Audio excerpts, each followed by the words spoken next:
शान्ताकारं भुजगशयनं पद्मनाभं सुरेशं विश्वाधारं गगनसदृशं मेघवर्णं शुभांगं लक्ष्मीकान्तं कमलनयनं योगिभिर्ध्यानगम्यं वन्दे विष्णुं भवभयहरं सर्वलोकैकनाथं। गुरुर्ब्रह्मा गुरुर्विष्णुः गुरुर्देवो महेश्वरः गुरुः साक्षात् परब्रह्म तस्मै श्री गुरवे नमः।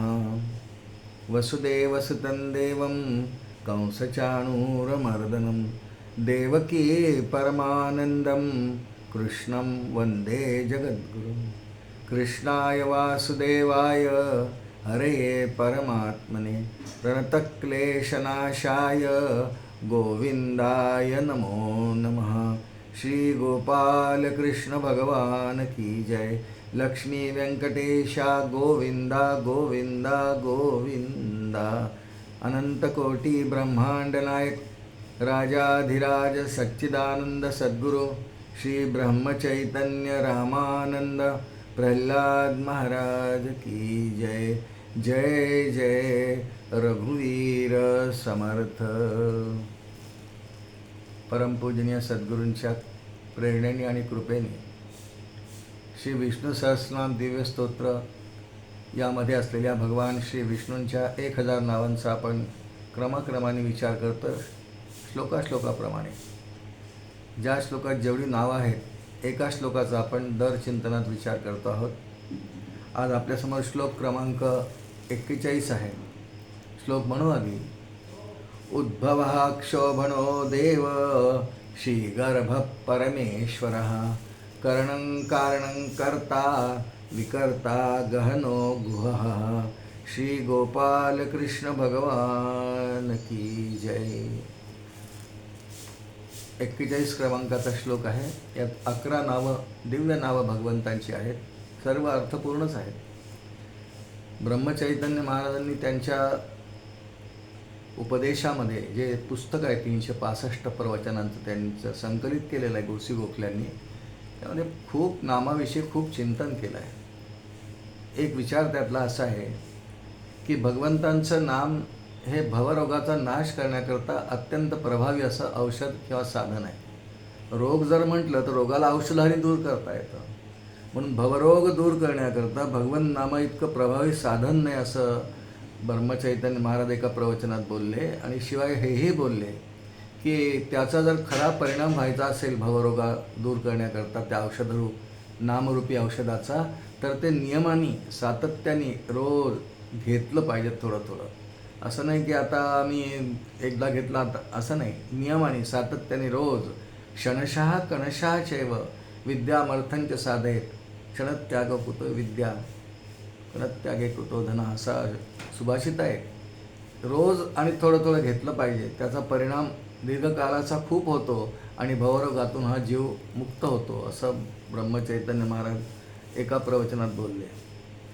आज आपल्यासमोर श्लोक आहे। उद्भवः क्षोभणो देव श्रीगर्भ परमेश्वरः करणं कारणं कर्ता विकर्ता गहनो गुहा। 11 नाव आहेत बोललो आधी। पहिलं नाव आहे या श्लोकामधलं उद्भवः। उद्भव 2-3 अर्थ या भाष्यामध्ये दिले आहेत।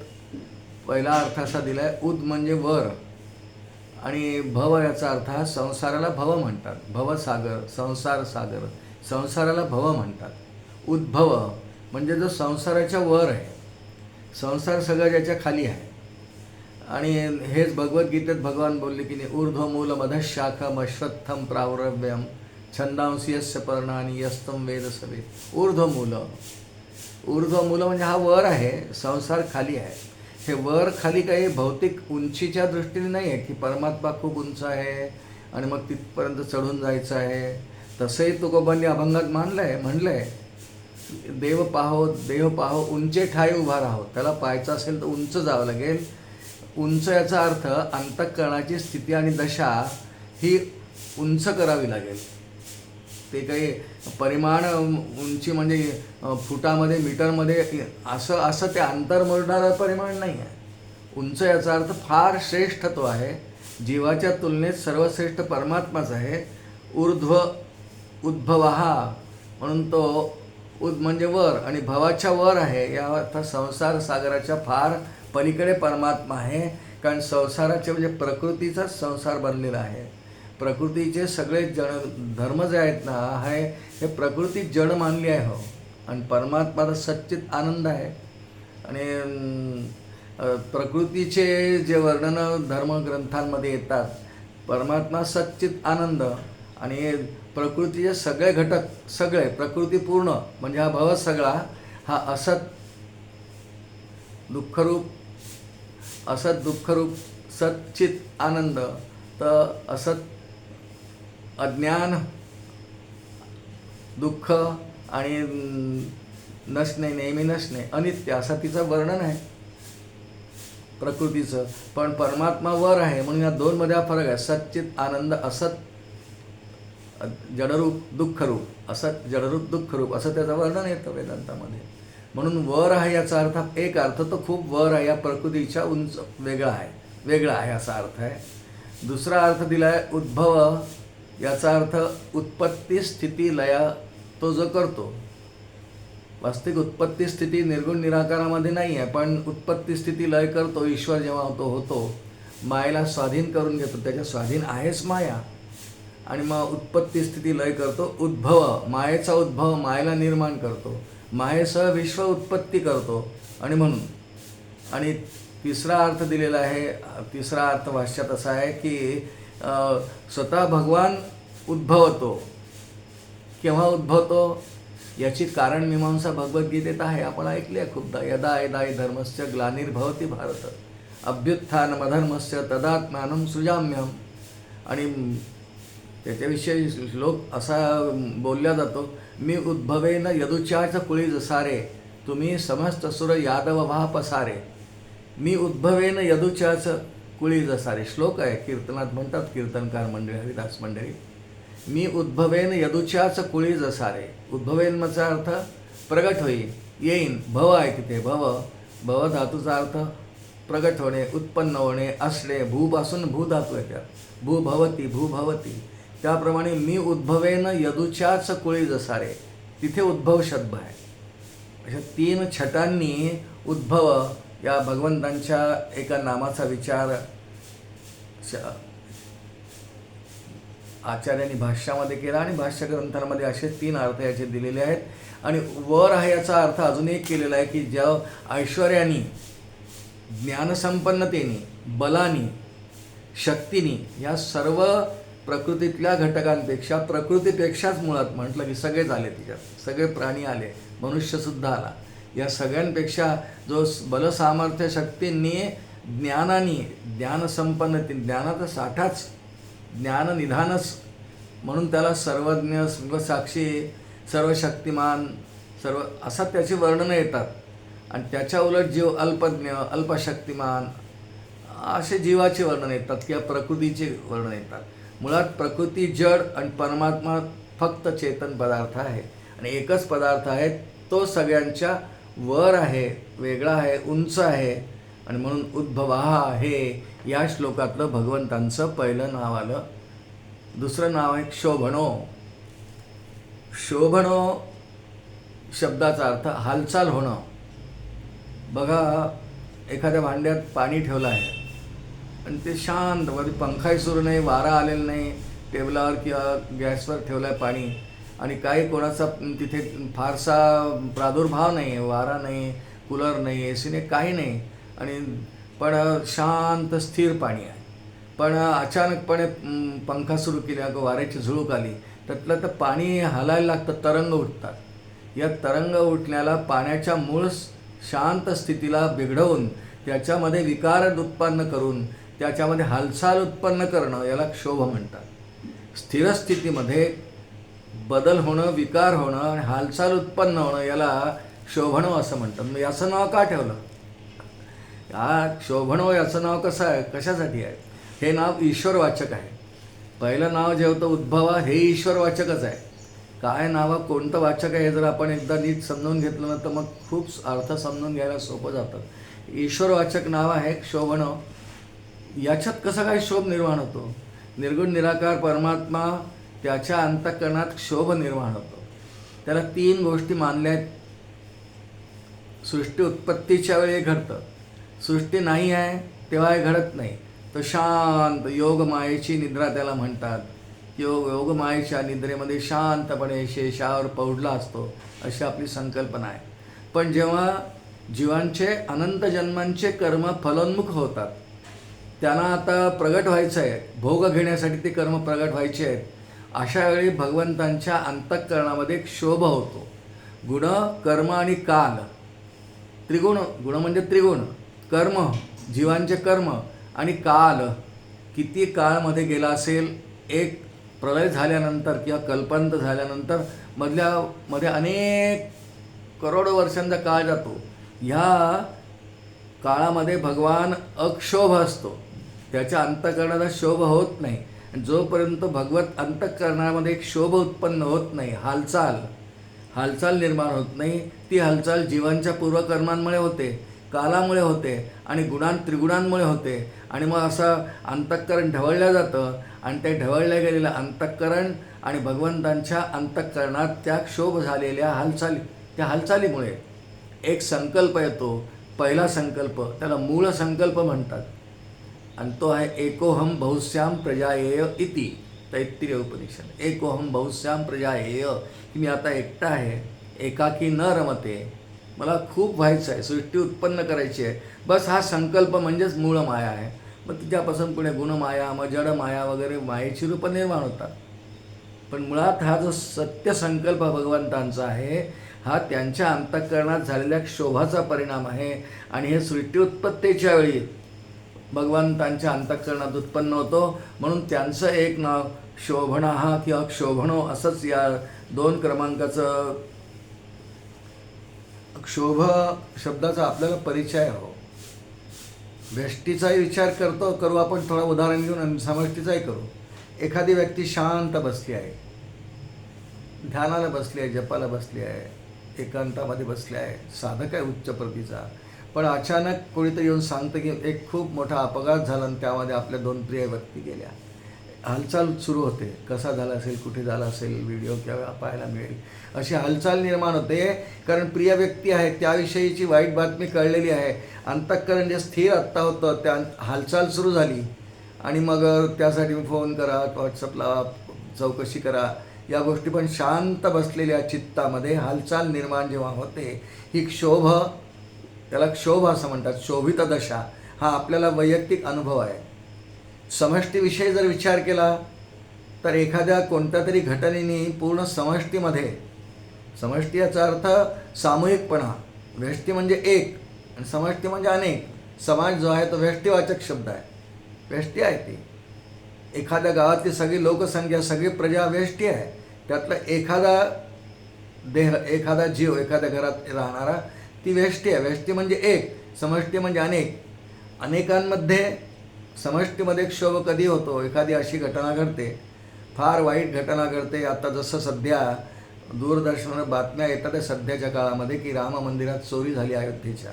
सगळ्या भारतातल्या जनतेच्या अंतःकरणात, रामभक्तांच्या अंतःकरणात क्षोभ आहे. रामभक्तांच्या का विरोधकांच्या अंतःकरणात क्षोभच आहे. सगळ्यांचे अंतःकरण ढवळल्या गेलेत. रोज त्या क्षोभाचा परिणाम, हालचालीचा परिणाम. म्हणून की आज काय होईल, पकडले जातील का आरोपी, ते का नाही बोलले, ती इतकी मोठी व्यक्ती का नाही बोलली, हा क्षोभ आहे. हा क्षोभ, याचा अनुभव आम्हाला प्रत्यक्ष दैनंदिन जीवनात, व्यवहारामध्ये सगळ्यांना आहे. अंतःकरण कधी कधी शांत असतं, बहुतेक वेळा ते क्षोभितच असतं. प्रपंचामधल्या घडामोडींनी, हालचालींनी, सुखदुःखांच्या बातम्यांनी. सुखाने सुद्धा आंदोलित होतं बरं का, सुखाने सुद्धा चित्त आंदोलित होतं. म्हणून सुखदुःखे समे कृत्वा लाभा लाभो जया जयो, तेव्हा अक्षोभ राहील.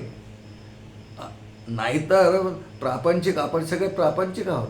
प्रापंचिकांचं चित्त, अंतःकरण सतत आंदोलितच असतंय.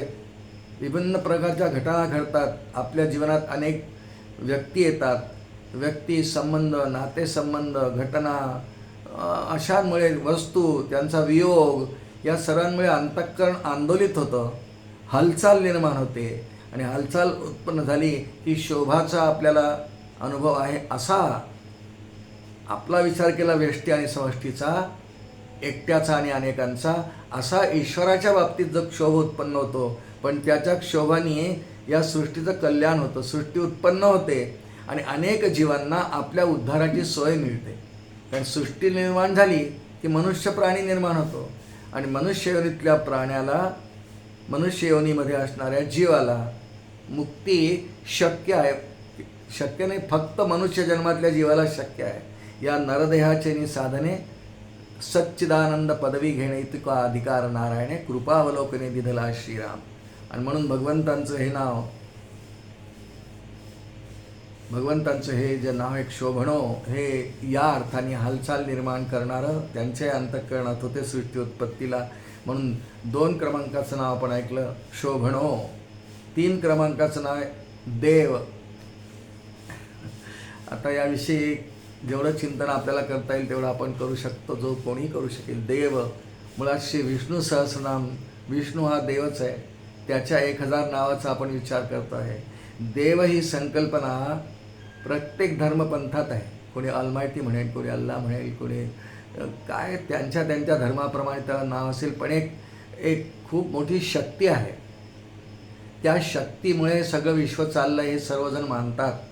ऑलमायटी म्हणतात, आपण देव म्हणतो, पण देवाला सुद्धा आपल्या इथे पुष्कळ नाव आहेत. ईश्वर म्हणतो, परमात्मा म्हणतो, देव म्हणतो, भगवान म्हणतो, विभू म्हणतो, प्रभू म्हणतो.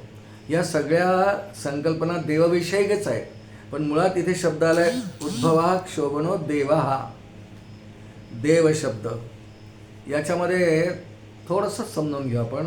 विस्ताराने ग्रंथांमध्ये याविषयी वर्णन आहे की खरं म्हणजे सर्व जितके आमचे धर्मग्रंथ आहेत श्रोते हो, यामध्ये देवाचंच वर्णन जास्त आहे. पुराण ग्रंथांमध्ये जास्त म्हणण्यापेक्षा ते असायलाच पाहिजे.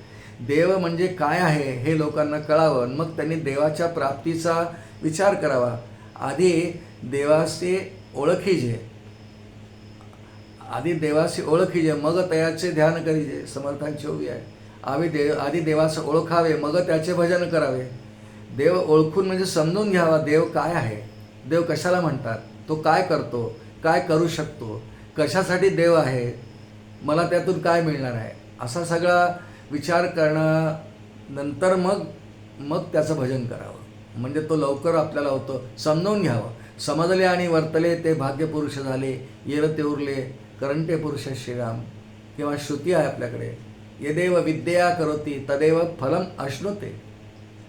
यदेव विद्या करोती म्हणजे जे समजून केल्या जातं त्याचं फळ लवकर आणि चांगलं मिळतं. म्हणून देव ही संकल्पना शास्त्रात खूप मोठी आहे. एक श्लोक आहे आपल्याकडे, वेदे रामायणे शास्त्रे पुराणे भारते तथा. इतकी नावं दिली आहेत. वेद, रामायण, शास्त्र म्हणजे 6 शास्त्र आहेत, 6 शास्त्र. पुराण ग्रंथ 18 आहेत. भारते म्हणजे महाभारत. इतक्यांमध्ये काय सांगितलं आहे, आदो मध्ये तथा चांते. आदो म्हणजे सुरुवातीला, मध्यभागी, च अंते म्हणजे शेवटी. सुरुवातीला, मध्ये आणि शेवटी म्हणजे ग्रंथभर हा त्याचा अर्थ आहे. पूर्ण ग्रंथात काय सांगितलं आहे, आदो मध्ये तथा चांते हरी सर्वत्र गीयते. हरी हे देववाचकच नाव आहे. हरी म्हणतात परमात्म्याला, सर्व दुःखात ते हरतो म्हणून हरी अशी माऊलीने व्याख्या केली आहे. पण देवच ही सगळ्या धर्मग्रंथांमध्ये देव काय आहे हे यासाठी ग्रंथांची निर्मिती आहे. पण त्यासाठी थोडा देव शब्दाचा विचार करताना जेव्हा देव नेहमी 4 स्तरावर आहे श्रोते. रामदास स्वामींनी दासबोधामध्ये चत्वार देव निरूपण लिहिलं आहे. समर्थांनी चत्वार देव आणि 4 प्रकारचा मानलाच आहे. निर्गुण निराकार, सगुण निराकार, अवतार आणि मग मूर्ती किंवा प्रतिमा देव असे 4 स्तर आहेत. ओवीस तशी आहे. एक नाना प्रतिमा, दुसरा तो अवतार महिमा, तिसरा तो अंतरात्मा, चौथा निर्विकारी श्रीराम. अशी ओवी आहे चत्वारदेव निरूपणात. देव म्हटलं की 4 स्तर त्याला आहेतच. आपण पहिल्या ही ओवी इकडनं आहे म्हणजे मूर्तीपासून आहे, एक नाना प्रतिमापासून आहे. आपण वरतून सुरुवात करू उलटी ओवी घेऊन. निर्गुण निराकार परमात्मा जो एकटाच आहे, तिथे काहीच नाही, तो अज अमर साक्षी असा आहे. तिथे निराकार असल्यामुळे आकार नाही, नामरूप नाही, पण आहे आहे आहे. फक्त सत्ता रूपाने तो आहे, सत्ता मात्र स्वरूपात्मा अशी श्रुतीच आहे. हे त्याचं मूळ स्वरूप आहे. सत्ता मात्र स्वरूपात्मा आहे आहे आहे. बाकी दिसणार नाही, तो हालचाल करणार नाही, त्यात कृती नाही, तो करता नाही, भोगता नाही, काहीच नाही, पण आहे आहे आहे. अहमेवा समेवाग्रे नान्यत यत् सदसत्परम पश्चादहि यदेतच्च यवशिष्येत सौस्म्यम. चतुश्लोक भागवतात भगवान बोलले. तो एक क्रमांकाचा देव, याला रामदास स्वामी थोरला देव म्हणतात. जगी थोरला देव तो चोरला असे, गुरु विणतो सर्वथाही न दिसे. हा थोरला देव निर्गुण निराकार दिसत नाही, पण ज्याच्या सत्तेवरती हे सगळं विश्व उभं आहे, चाललं आहे, असा हा जगताचा खेळ ज्याच्या आधाराने आहे. स्वतंत्रस्वे माहमनी तिष्ठती सर्वाधारण श्रुती आहे. स्वतंत्र आपल्या महिम्यात स्थित आहे, त्याचा महिमा सत्तारूप आहे, आणि त्यामुळे स्वतंत्रस्वे माहमनी तिष्ठती सर्वाधारम असा परमात्मा जो आहे, निर्गुण निराकार परमात्मा, हा एक क्रमांकाचा देव आहे. त्यानंतर हे क्रमांक आपल्या समजुतीसाठी आहेत. देवाची एवढी व्यापकता आहे, इतक्या चारही स्तरावर तो आहे. संत सद्गुरू या चारही स्तरावरच्या देवाशी सतत बोलत असतात. त्यांना कोणताही व्यवहार मूर्तीशी करताना ते स्वरूपापर्यंत पोहोचतात. चारही स्तरावरच्या परमात्म्याची ओळख संतांना झालेली असते. द्वितीय क्रमांकाचा आहे ईश्वर सगुण निराकार. ईश्वर मायेचा स्वीकार करून ही सगळी सृष्टी जगत उत्पन्न करतो. जगत उत्पत्तीची काहीतरी संगती लावण्याकरता ईश्वर मानला आहे. मायेचा आधार घेऊन सृष्टी उत्पत्ती करतो हा ईश्वर. तो उत्पत्ती स्थिती लयाला कारण होतो. पंचदशीमध्ये एक श्लोकच आहे, देवाविषयीचाच आहे, कारण त्याला भगवानही म्हणतात ना. भगवान शब्दाची व्याख्या करताना पंचदशीकार विद्यारण्य स्वामींनी व्याख्या केली. उत्पत्तींच विनाशंच भूतानाम आगतिं गतिम वेत्ति विद्याम अविद्यांच स वाच्यो भगवान इति. असा पंचदशीत व्याख्या करणारा श्लोक येतो. उत्पत्तींच विनाशंच भूतानाम आगतिं गतिम. उत्पत्तींच विनाशंच म्हणजे उत्पत्ती आणि लय, मग स्थिती आलीच त्यामध्ये. दोन म्हटले म्हणजे उपलक्षणे, तिसरं येतच. म्हणजे या सृष्टीच्या उत्पत्तीला, पालनाला, पोषणाला आणि लयाला जो कारणीभूत आहे त्याला ईश्वर म्हणतात. सृष्टी निर्मितीच्या वेळी त्याला ईश्वर म्हणतात. ह्या 2 क्रमांकाचा देव आहे. आणि 3 क्रमांकांचा आहे अवतार, रामकृष्ण इत्यादी अवतार. जेव्हा सगुण साकार तो होऊन येतो, हा सगुण साकार मानला आहे. ईश्वरच येतो, ईश्वर अवतार घेतो. आणि यदा यदा धर्मस्य ग्लानिर्भवति हे त्याचं प्रयोजन आहे. परित्राणाय साधूनां विनाशाय च दुष्कृतां हे त्याचं प्रयोजन आहे. पण तो 3 क्रमांकाचा देव आहे. आणि चौथा मत अवतार तर संपला.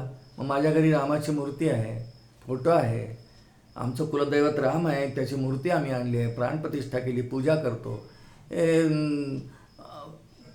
एक तो नाना प्रतिमा, पुष्कळ प्रतिमा, फोटो असतात, यांचं पूजन. असं 4 स्तरावरचाही जो आहे तो देव. मुळात देव शब्दामध्ये श्रोतेव दिव धातू आहे.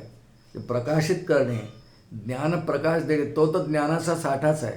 सत्यम ज्ञानम अनंतम ब्रह्म निर्गुण निराकाराचं वर्णन आहे, स्वरूप लक्षण आहे. आणि ते ज्याच्याजवळ नाही असे अज्ञानी जीव, त्यांना ज्ञान करून देण्यासाठी परमात्मा स्वतः करून देतो, संतांच्या करवी करतो, सद्गुरूंच्या करवी करतो. आणि म्हणून ज्ञानाचा तो साठाच आहे.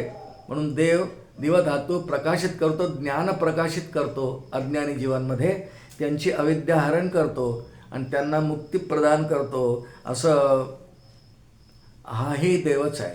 आणि त्याचप्रमाणे तो देव असा दूर कुठेतरी आहे, वैकुंठात आहे असं नाही.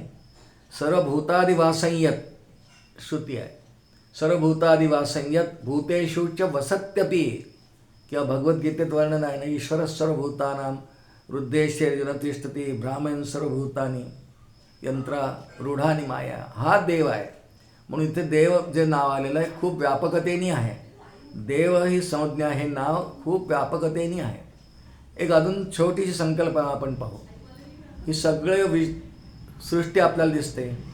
चंद्र सूर्य दिसतात, जमीन दिसते, नद्या दिसतात, पर्वत दिसतात, झाडं दिसतात, सगळी माणसं दिसतात, हालचाली दिसतात, त्यांचे कर्म दिसतात. मग हे सगळं दिसतं ना. आणि एक साधा नियम आहे बघा, जे जे ह्या डोळ्यांनी आपल्याला दिसतं, म्हणजे दृश्यसृष्टीच त्याला म्हणतात, ही दिसते ना आपल्याला, ही निर्मिती आहे. जे निर्माण होतं ते दिसतं, जे निर्माण होतं डोळ्यांनी दिसतं त्याला सृष्टी म्हणतात. असा किती साधा नियम आहे बघा, तर्कही साधा आहे, की जी कोणती निर्माण होणारी वस्तू आपल्याला दिसते तिचा कोणीतरी निर्माता असला पाहिजे. जसं एखाद्या लहान मुलाजवळ एक चेंडू आहे. आता तो चेंडू जर दिसतो आहे डोळ्यांनी त्या मुलाला, तर तो कोणीतरी बनवला असला पाहिजे की नाही. चेंडू आहे, मग त्याचा बनवणारा असला पाहिजे ना. तो कुठून आला असं जर विचारलं तर कोणी सांगेल की कारखान्यात त्या कारागिरांनी डिझाईन केलं आणि त्यांनी बनवला. म्हणजे कोणत्याही निर्मितीला निर्माता असावा लागतो, असा नियम, सिद्धांत तर्काचा आहे, साधा आहे अगदी, फार मोठं काही गूढ गहन तत्त्वज्ञान नाही. निर्मितीला निर्माता असावा लागतो. मग इतकी अफाट विश्वनिर्मिती, अनंत कोटी ब्रह्मांड, जे आपल्याला प्रत्यक्ष डोळ्याने दिसत नाही पण विज्ञानाला दिसतात. त्यांच्याजवळ मोठे मोठे टेलिस्कोप, दुर्बिणी आहेत, फार प्रयोग करतात आहेत, सॅटेलाईट सोडले आहेत, त्यातून त्यांना सगळी सृष्टी दिसते. सॅटेलाईटमधून सृष्टी त्यांना लहानशा बॉल एवढी दिसते, सूर्य लहानसा दिसतो, चंद्रला, हे सर्व आहे विज्ञानाजवळ आज. मग हे सगळं जर दिसतं आहे, ही निर्मिती आहे, मग या निर्मितीला कोणीतरी निर्माण करणारा नको का. आणि म्हणून समर्थ रामदास स्वामींनी देवाची व्याख्या करणाऱ्या दासबोधात अनेक ओव्या भेटतात. जेणे निर्मिले चराचर, केले सृष्टी आदी व्यापार, सर्व करता निरंतर, नाम त्याचे श्रीराम. सर्व करता जो आहे तो देव आहे. किंवा अजून सोपी व्याख्या एका ओवीत केली आहे, चारी वाणी चारी खाणी, 84 लक्ष जीवयोनी, निर्माण केले लोक तिनी, तया नाव देव श्रीराम. 3 लोक, स्वर्ग मृत्यू पाताळ, चारी खाणी चारी वाणी, 84 लक्ष जीवयोनी. इतकी निर्मिती अफाट ज्यांनी केली. ही जर निर्मिती आहे सगळी, तर याचा निर्माता कोणीतरी असेल की नाही. तया नाव देव श्रीराम, ही ज्याची निर्मिती आहे. गंगा, समुद्र, हिमालय, नवखंडात्मक पृथ्वी, सप्तद्वीप, अनंत सूर्य, दिवी सूर्य सहस्रस्य असं म्हटलं आहे, हजारो करोडो सूर्य आहेत. किती अफाट निर्मिती आहे, किती निर्माण झालं आहे. सृष्टी उत्पत्तीच्या वेळेस सगळं होतं. या सर्वांना निर्माण करणारा तो देव, अशी देवशब्दाची एक,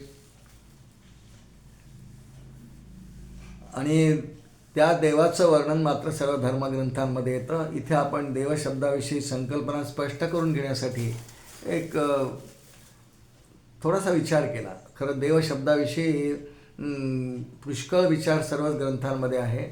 अगदी लहान मुलापासून जर विचार मांडला तर ते त्याला बाप्पा म्हणतात. आईबाई सांग बाप्पाला नमस्कार कर, त्याच्या दृष्टीने देवच आहे, तो आहेच, तोच देव आहे. हळूहळू असे आस्तिक्य बुद्धी वाढते. जसा पुढे साधक वयाने मोठा होतो, बुद्धी परिपक्व होते, जिज्ञासू गटात जायला लागतो, तर खरंच देव म्हणजे काय मला समजून घ्यायचं आहे. मग त्यासाठी धर्मशास्त्र ग्रंथ, भगवद्गीतेसारखे, उपनिषदांसारखे, दासबोध ज्ञानेश्वरीसारखे वाचावे लागतात. आणि मग त्यातून संतांनी जे आपल्याला शिकवलं, अनुभव घेऊन तयांचे बिसाट शब्द, सुखे मनोयती वेद, सदैव सच्चिदानंद कान होवावे, माऊलींची ओवी आहे.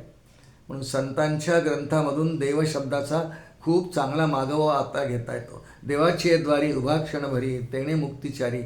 म्हणजे संपूर्ण धर्मग्रंथांमध्ये आपण सगळ्या धर्मग्रंथांपेक्षा 2 ग्रंथ समोर ठेवू सध्या, दासबोध आणि ज्ञानेश्वरी. किती वेळा देवशब्द आला असेल पूर्ण ग्रंथांमध्ये, असं कोणी मोजलं नाही.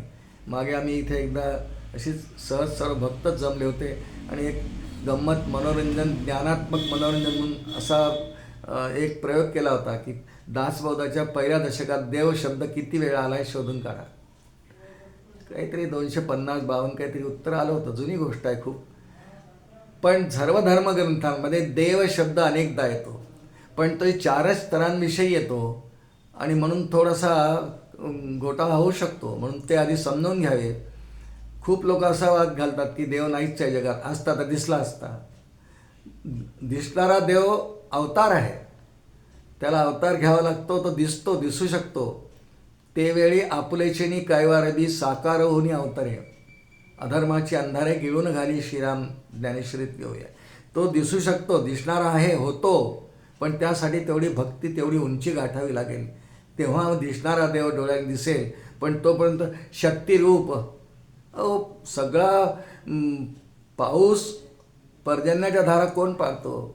तरी आकाशी कवणे केली मेघांची धरणे, अंतरिक्ष तारांगणे कोण भरी श्रीराम. हे माऊलींच्या ओव्या आहेत. समुद्रात पाणी कोण भरतो? आकाशात इतकी तारांगण आहेत, कोणी निर्माण केली? तरी गगनाचा तडेवा कोणे उभरला म्हणावा, वारा वाहतो असावा कोणाचे मत श्रीराम. कशा कशा ओव्या लिहितात माऊली. वारा वाहतो, आकाशाचा तडिवा म्हणजे मंडप कोणी उभारला? हा सगळा करणारा देव आहे.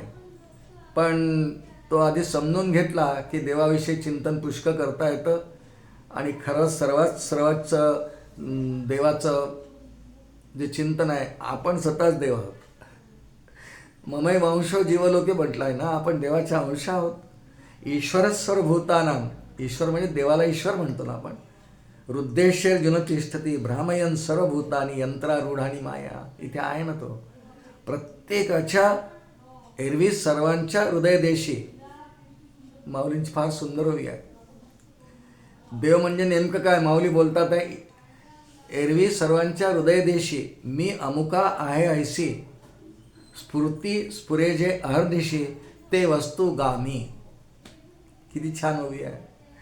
प्रत्येकाला वाटतं, मला स्वतःला वाटतं ना, मी रिटायर्ड ब्रँड मॅनेजर आहे, आज मी प्रवचनकार आहे, भागवतकार आहे. मला वाटतं ना, मी अमुका आहे ऐसी, मी लीडर आहे, मी खेळाडू आहे, मी नट आहे, मी गायक आहे, मी पंतप्रधान आहे वगैरे.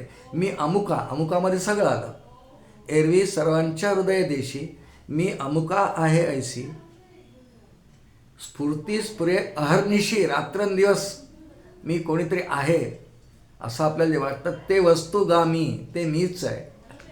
खरं देव शब्दाची एवढी व्याप्ती आहे. आणि म्हणून प्रत्येकाच्या अंतःकरणामध्ये सर्वभूतादिवासंयत, श्रुतीच आहे, सर्वभूतादिवासंयत भूतेष्वपि च वसत्यपि सर्वानुग्राहकत्वेन तदस्म्यं वासुदेव तदस्म्यं वासुदेव तदस्म्यं वासुदेव. अमृतबिंदू उपनिषदात श्रुती येते. ही सर्वभूतादिवासंयत, तो प्रत्येक प्राण्यामध्ये अंशरूपाने आहेच. ममैवांशो जीवलोके, त्याला देव म्हणतात. किती सोपं आहे, लक्षात घ्यायला हवं. आपल्या छातीतला हात लावून पहा, एकसारखं धड धड धड करतं. त्याला हार्टबीट्स म्हणतात विज्ञानामध्ये. या हार्टबीट्स म्हणजेच परमात्मा आहे. एरवी शरीर तर सर्व जड आहे. शरीराचा प्रत्येक अवयव, सगळं हाडं काय, मज्जा काय, हे सगळं जड आहे. पण या संपूर्ण शरीराचा आश्रय घेऊन एक चेतन पदार्थ येऊन राहतो, त्या चेतनालाच देव म्हणतात. आणि तो सर्वांमध्ये आहे, वृक्षांमध्ये आहे, झाडामध्ये आहे, पाण्यामध्ये आहे, मातीमध्ये आहे, जडामध्ये सुद्धा परमात्मा आहे. इतका व्यापक देव आहे. इतक्या व्यापकतेने देवाचा विचार आमच्या धर्मशास्त्रामध्ये केलेला आहे. म्हणून भगवंतांचं एक नावच या श्लोकामध्ये 3 क्रमांकाचं देवहा आहे. 4 क्रमांकाचं नाव श्रीगर्भ. श्री म्हणजे लक्ष्मी, ऐश्वर्य, संपत्ती. या अर्थाने श्री शब्दाचे पुष्कळ छटा आहेत. त्याचा गर्भ धारण करणारा म्हणजे संपूर्ण यद्यद विभूती मत्सत्वम श्री मधुरजितमेव वा. सगळ्या जितक्या आहेत ना जगामध्ये दिव्य गोष्टी आहेत ना, त्या सगळ्या भगवान म्हणतात मी आहे. हे भगवंतांचं श्रीगर्भ नाव पाहतं. हे श्रीमध्ये येतं.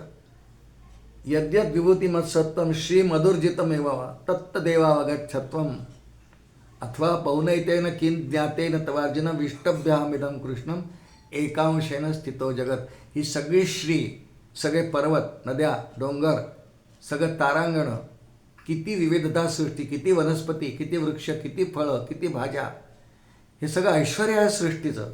आणि सगळं ऐश्वर्य हे श्री शब्दाने व्यक्त होतं. श्री शब्दामध्ये नुसतं पैसा संपत्ती एवढं नाही आहे. हे सगळं ऐश्वर्य आहे परमात्म्याने निर्माण केलेलं.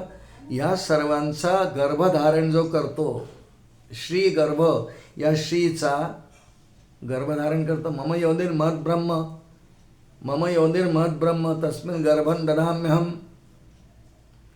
महद् ब्रह्म माझी योनी आहे आणि तस्मिन् गर्भं ददाम्यहम.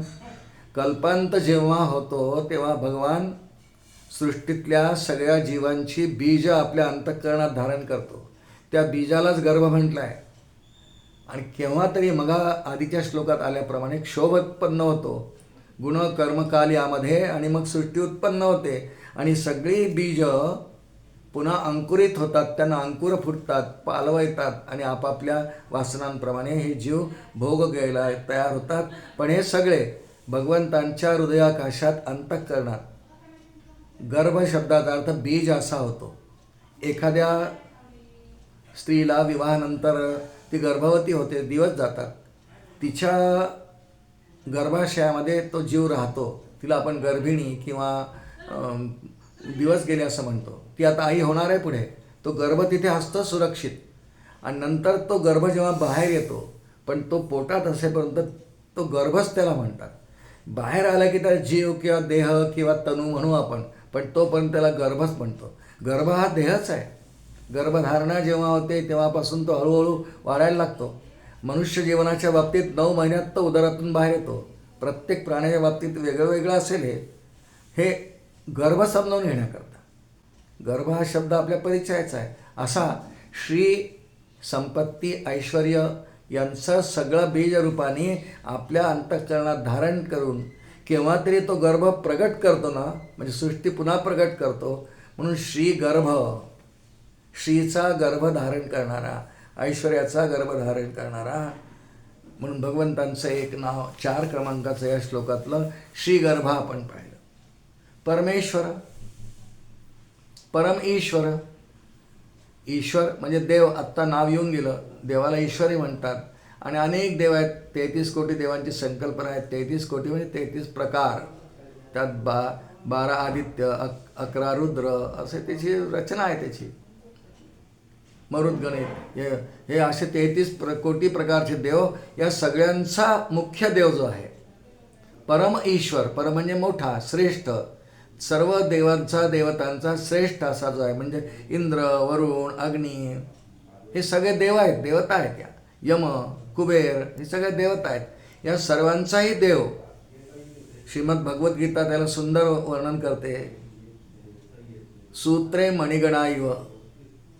पहा, माळ असते, आपण जप करतो माळ, एक मेरुमणी असतो. तसे अनेक देव जे आहेत ते माळेच्या मणी आहेत. मग मेरुमणी लागतो का नाही? मेरुमणी म्हणजे परमात्मा, परमेश्वर आहे, मेरुमणी आहे. कारण तो मुख्य आहे. त्याच्या भोवती 108 मणी गुंफलेले आहेत. तो त्यातला सर्वश्रेष्ठ मणी परम ईश्वर. परम म्हणजे मोठा, श्रेष्ठ, शासक, नियामक या अर्थाने घेतलेला आहे. आणि सगळेच देवता, जसा वारा ही देवता आहे, सूर्य ही देवता आहे, श्रुतीच तशी आहे. मदभयात वाती वातोयम सूर्यस्तपती मदभयात वर्षतींद्र दहत्यग्निम मृत्युर्धावती पंचमम, असा श्लोकच आहे. मदभयात वाती वातोयम, वारा माझ्या स्वाधीन आहे. माझ्या भयात वाहतो म्हणजे माझ्या भीतीने वाहतो, म्हणजे माझ्या आज्ञेत राहतो वारा. मदभयात वाती वातोयम सूर्यस्तपती मदभयात. सूर्य किती उष्णता देतो. आत्ता परवापर्यंत विदर्भामध्ये 47च्या पुढे उष्णता होती, टेम्परेचर होतं. सूर्यस्तपती मदभयात वर्षतींद्र. आता पाऊस सुरू झाला. इंद्र पाऊस पडतो, पर्जन्याची देवता आहे. दहत्यग्निम, अग्नी खूप तापतो. दहती म्हटलंय, दहत्यग्निम. हे सगळे माझ्या भयात म्हणजे माझ्या आज्ञेत त्याचा अर्थ आहे. हे सगळे माझ्या आज्ञेत आहेत. ह्या देवता आहेत सगळ्या. हो, मदभयात वाती वातम, वायू देवता मानतो आपण. आणि म्हणून सगळ्या देवतासुद्धा ज्याच्या स्वाधीन आहे, सर्व देवतांचा जो नियामक शास्ता आहे, म्हणून त्याचं नाव परमेश्वर असं आहे. विष्णूंचं एक नाव परमेश्वर आहे. 6 क्रमांकाचं नाव आहे करणम. करण म्हणजे साधन. करण म्हणजे साधन.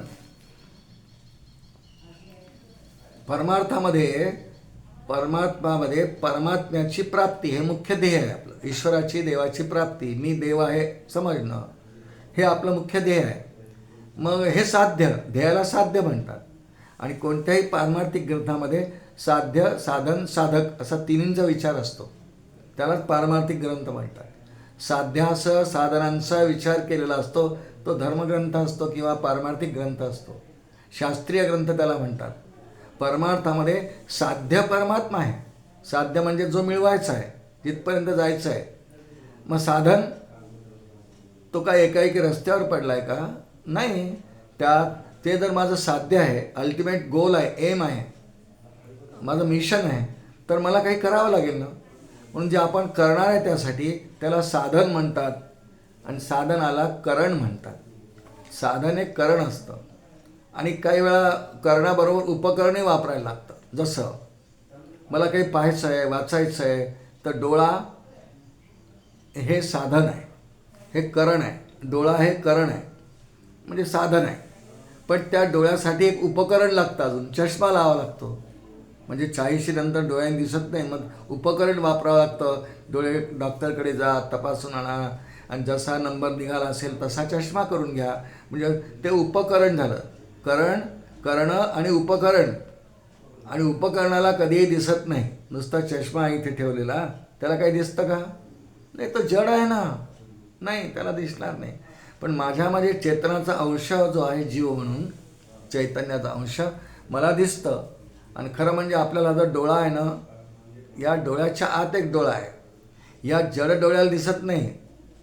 नाही तर प्रेत आहे, त्या प्रेताला डोळा असतो ना, तर दहन होईपर्यंत मग त्याला दिसतं का? नाही. कारण त्या नेत्रस्य नेत्र हा, कर्णस्य कर्ण हा, श्रोत्रस्य श्रोत्र हा, अशा श्रुती आहे केवलोपनिषदामध्ये. त्या डोळ्यांच्या आत एक गोलक आहे. त्या गोलकामध्ये परमात्मा राहतो. तो नेत्रांची देवता आहे. नेत्रांच्या देवतेच्या रूपाने नेत्राच्या गोलकात राहतो. म्हणून या बाह्य इंद्रियाला डोळा म्हणतात आणि त्या आंतरेंद्रियाला नेत्र म्हणतात. आणि म्हणून करण ते नेत्र हे करण आहे. आणि म्हणून भगवद्गीतेत श्लोकच अधिष्ठानं तथा करता करणंच पृथक विधम विविधाश्च पृथक चेष्टा दैवं चैवात्र पंचमम 18 अध्यात आहे. तिथे करणम शब्द आहे. पूर्ण श्लोकाचा अर्थ आपल्याला नाही पाहायचा, पण करणम म्हणजे साधन. परमात्म्याच्या प्राप्तीसाठी परमात्मा हेच साधन आहे. देवाची प्राप्ती करायची, देवाची भक्ती करा, ध्यान करा, त्याचंच ध्यान करायचं. जे साध्य आहे त्याचं ध्यान करायचं, जे साध्य आहे त्याचा जप करायचा, जे साध्य आहे त्याच्या धर्मग्रंथांचं पारायण करायचं. म्हणून साध्याच्या प्राप्तीसाठी साधनही तोच आहे, साध्यही तोच आहे. परमार्थातली मोठी गंमत आहे. उपलक्षणा करायची. डोळ्याचं उदाहरण आपण पाहिलं. 5ही ज्ञानेंद्रियांची उपलक्षणा करायची आणि परमात्मा करणरूपाने कसा आपल्या शरीरामध्ये आहे म्हणून करणम त्याचं नाव 6 क्रमांकाचं या श्लोकात आलं. 7 क्रमांकाचं नाव आहे कारणम. आधी 2-3दा विचार येऊन गेला आहे. सर्व सृष्टीचं परमात्मा विश्वाच्या निर्मितीच्या वेळेला उपादान कारण आहे. उपादान कारण म्हणजे पुन्हा एकदा समजावून घेऊ. ज्या कारणाचा कार्यात प्रवेश असतो त्याला उपादान कारण म्हणतात. जसं माती आहे आणि एक मडकं तयार केलं आपण. त्या मडक्यात किंवा त्या बोळक्यात किंवा पणतीमध्ये माती आहे का? नाही आहे. मातीने त्या प्रवेश केला आणि त्यामुळे मातीला पणतीचं किंवा माठाचं उपादान कारण म्हणतात. उपादान कारणी परमात्मा आहे, निमित्त कारणी परमात्मा आहे. दोन्ही कारणं परमात्माच आहे. व्यवहारात उपादान कारण निमित्त कारण वेगळा असतो. माती आहे, एक कुंभार आहे, कुंभार निमित्त कारण आहे, त्याची काठी निमित्त कारण आहे, त्या मातीत पाणी मिसळत ते निमित्त कारण आहे. आणि परमात्मा मात्र निमित्त कारणही आहे आणि उपादान कारणही आहे. आणि म्हणून दोन्ही अर्थांनी एकत्र करून परमात्म्याला कारणम हे ना, करणम कारणम, सर्व विश्वोत्पत्तीला कारणच तो आहे. भागवतामधला श्लोक प्रसिद्ध आहे. सच्चिदानंद रूपाय विश्वोत्पत्त्यादी हेतवे. हेतवे, हेतू याचा अर्थ कारणच. विश्वोत्पत्तीला कारण म्हणजे उपादान कारण. सगळी सृष्टी निर्माण करून वाऱ्यावर नाही सोडून दिली, त्यात शिरला आणि तिने सुव्यवस्थित कार्य त्यातल्या सगळ्या समष्टीतल्या जीवांनी करावं म्हणून भगवंतांनी एक सार्वभौम व्यवस्था निर्माण केली. त्या व्यवस्थेला धर्म असं म्हणतात. ही सुद्धा भगवंतांनी निर्माण केलेली धर्मव्यवस्था जे म्हणून कारणम. त्या सर्व सृष्टीत प्रवेश तर केलाच, पण सृष्टीच्या सुस्थितीसाठी, जीवांच्या सुस्थितीसाठी भगवंतांनी त्यांना काही आज्ञा केल्या. श्रुतिस्मृती ममैव आज्ञा यस्तु उल्लंघ्य वर्तते. माझ्या आज्ञा आहे श्रुतिस्मृती. आज्ञाच्छेदी ममद्रोही न मे भक्ता नमत प्रिय. तो मला आवडतही नाही, मला प्रियही नाही, माझा भक्तही नाही. या आज्ञा करून ठेवल्या श्रुतिस्मृती ग्रंथाद्वारे त्याला धर्म म्हणतात.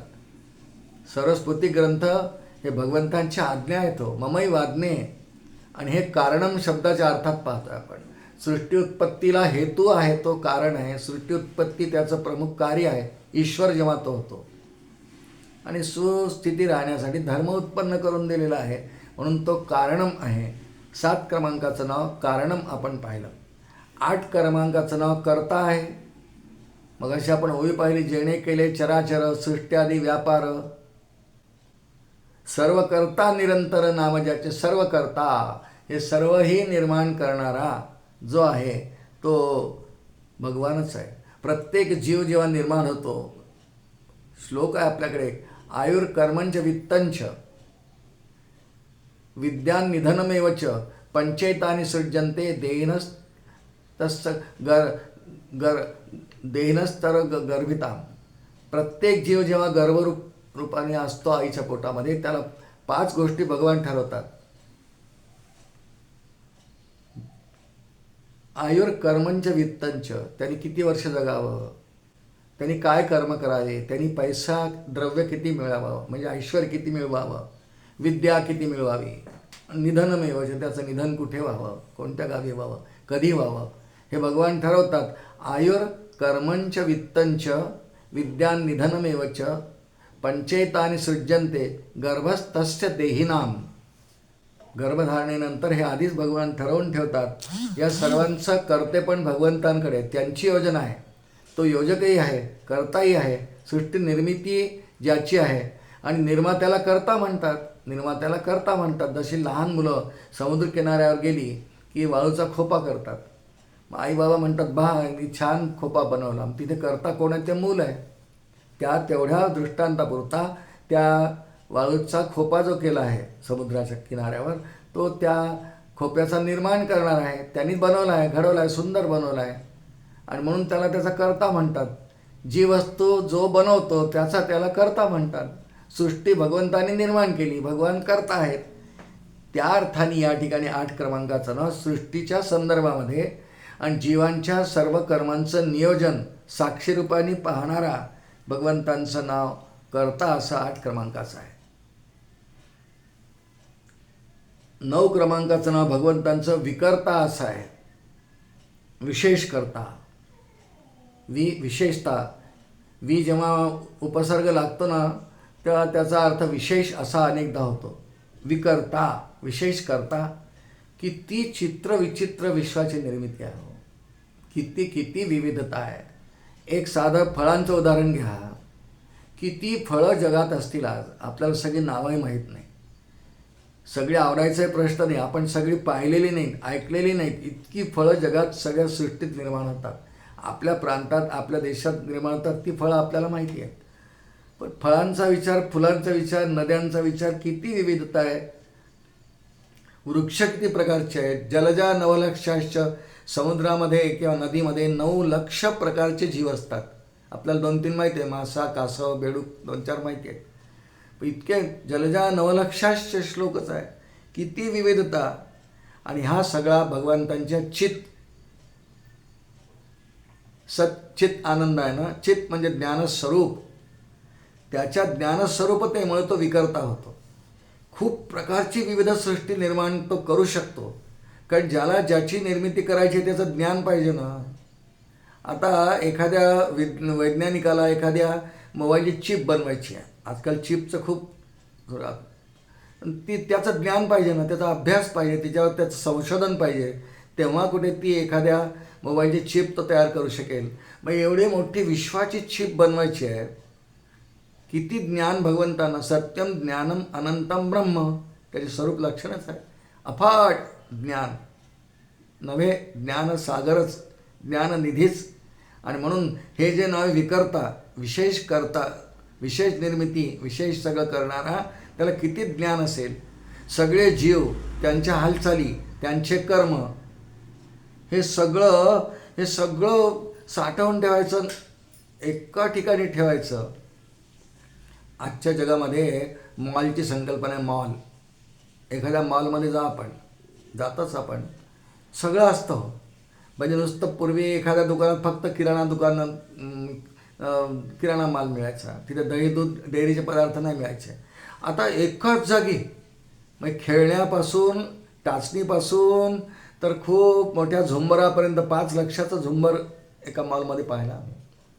तिथे इलेक्ट्रॉनिक्सचे वस्तू मिळतील, कपडे मिळतील, धान्य मिळतील, बिस्किटं मिळतील, डेअरी प्रॉडक्ट्स मिळतील.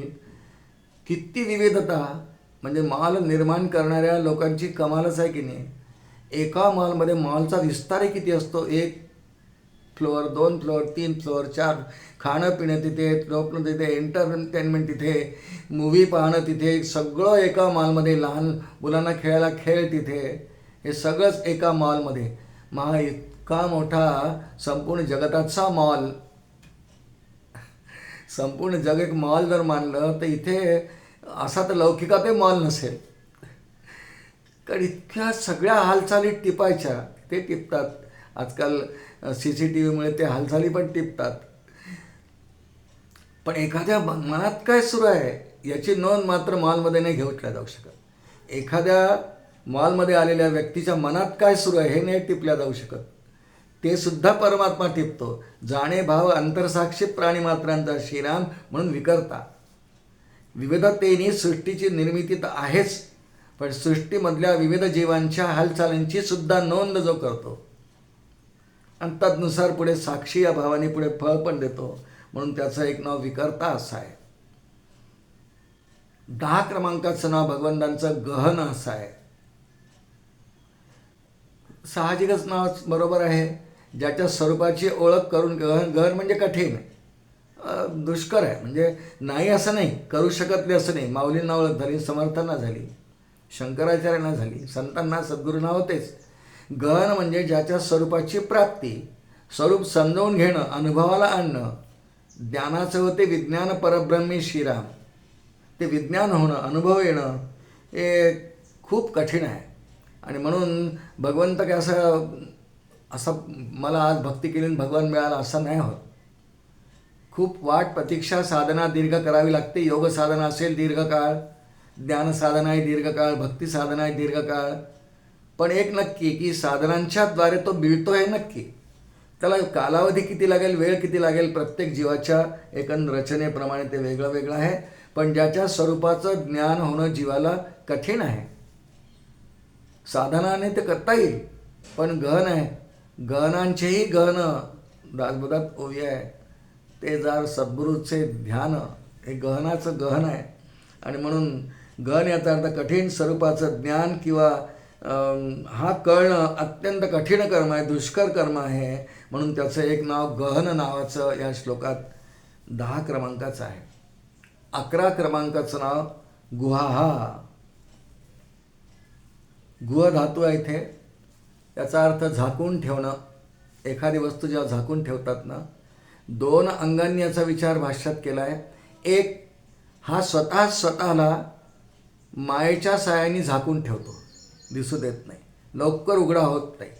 त्या मायेचं पटल जीवाला प्रयत्नांनी, साधनेने, सद्गुरु कृपेने हे माया दूर करावी लागते. मम माया दुरत्तया मामेव प्रपद्यन्ते माया मैतांतरंती. ते मायेचं पटल हे दूर केल्यानंतर मात्र मग तो दिसतो. परंतु गुहा शब्दाचा अर्थ परमात्मा आपल्या स्वरूपावरती मायेचं आवरण ठेवतो, जीवाला लवकर ओळख होऊ देत नाही, जीवाला मायेच्या स्वाधीन करून देतो.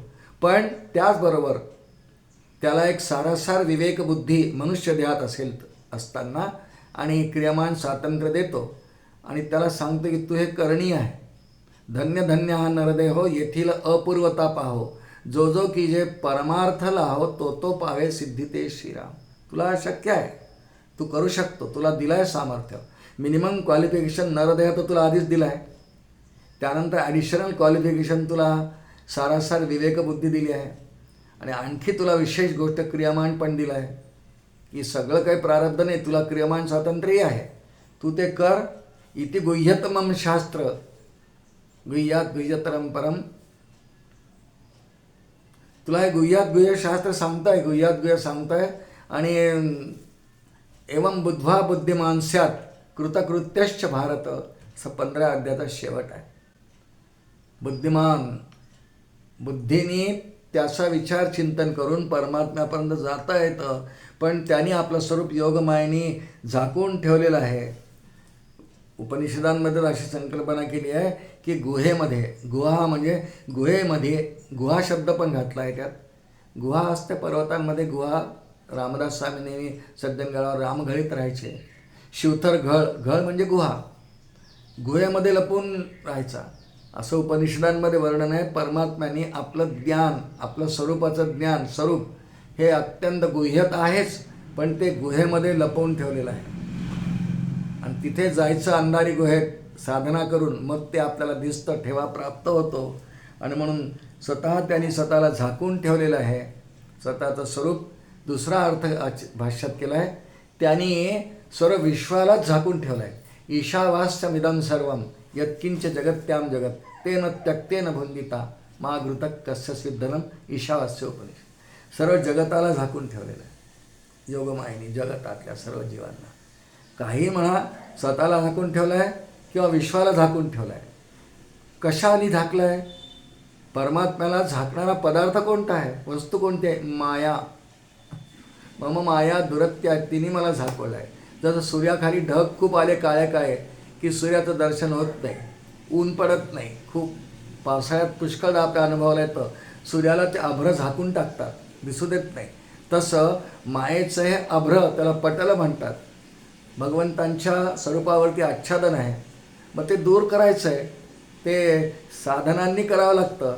आणि केव्हा तरी जीवनात एकदा संत शिकवतात की ते साधन जर नीट प्रामाणिकपणे सद्गुरूंच्या आशीर्वादाने हा जीव करत गेला तर एक वेळा या जीवाला झाले साधनाचे फळ, संसार झाला सफळ, निर्गुण ब्रह्मते निश्चळ अंतरे बिंबले श्रीराम, असा अनुभव येऊ शकतो. श्रोते हो, याप्रमाणे आज जे नाव, जो श्लोक आपल्याजवळ होता,